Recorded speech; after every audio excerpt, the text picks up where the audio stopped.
Pessimists get to sound smart. Optimists get to actually change something about the world. Chapter 1.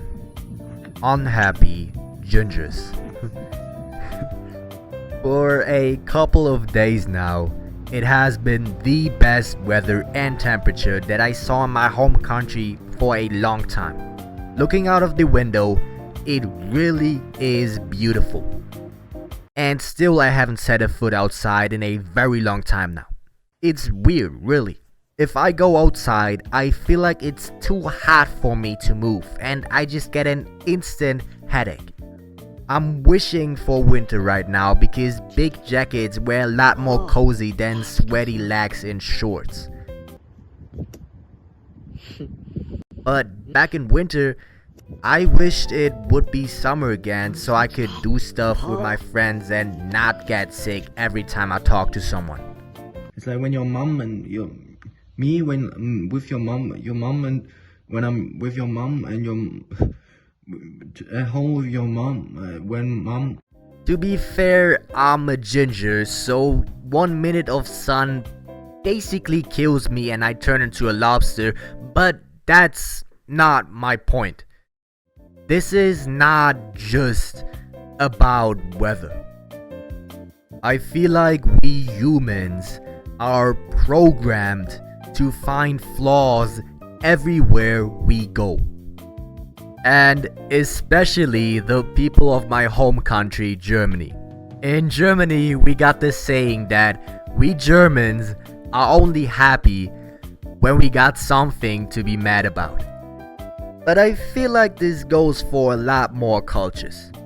Yeah, life is pretty good right now, the pressure of school is done because the teachers got the grades they wanted, that's cool, but my hair's kinda off and I got this little bit of pain in my throat, so I might have a whole disease in there. I feel like we always find something wrong in every situation we encounter. When we have a look at a gigantic, beautiful painting, we pick out the little tiny part in the bottom left corner that's slightly off.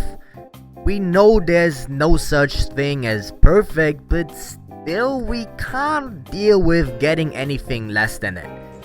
We choose unhappiness by looking out for flaws everywhere we go.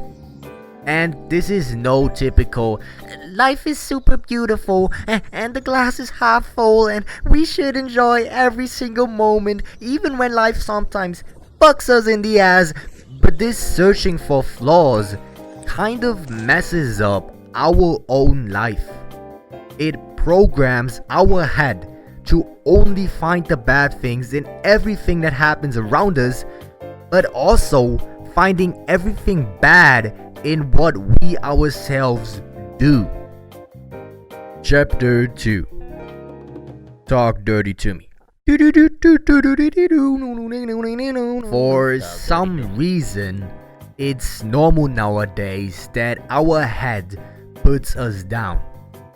It's like our own heads are working against us, telling us how we can't do certain things, how we should stop trying, and that we just aren't enough, that we just aren't good people. People are honestly trying to achieve great things, but their biggest enemy sits right inside their head.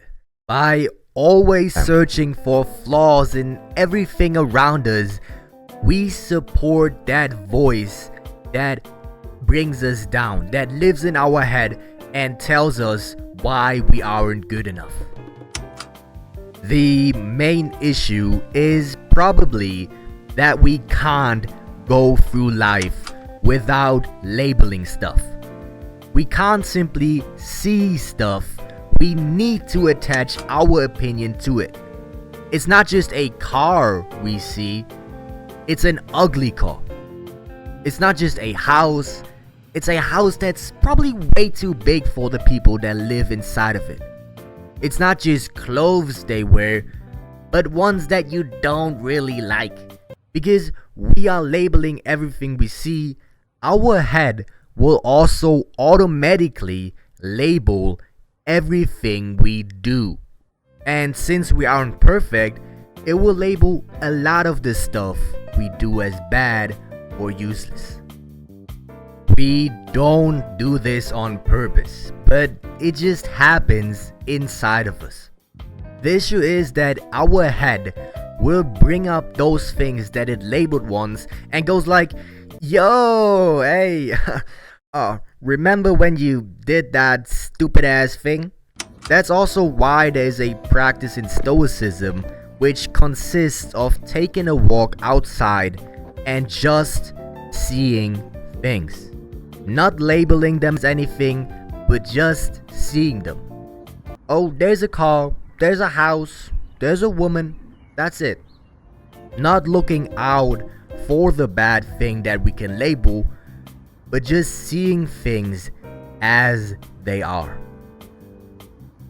Chapter 3: Being right versus being better.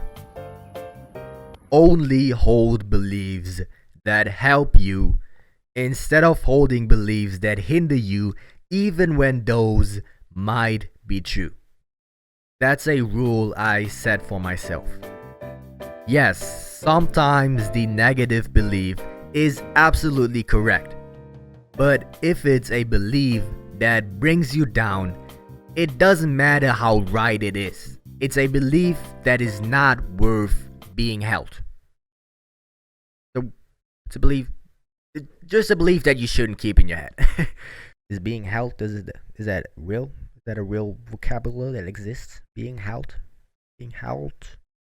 Help! Help me! That's so stupid. That's the dumbest trend ever. Help me! Okay. Pessimists get the privilege to sound smart. Optimists get the privilege to actually change something. So beliefs like, I can't get girls because I'm too short, might be true. I mean, who knows? Maybe you got worse chances than other guys because you're short. Could be. But does that belief actually give you something? Does it make you better? Or does it just keep you away from approaching girls? From getting outside your comfort zone and actually change something?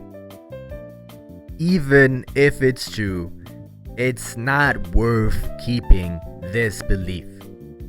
We can't decide what cards life dealt us, but we can decide how we play them. Aim higher, give me smush.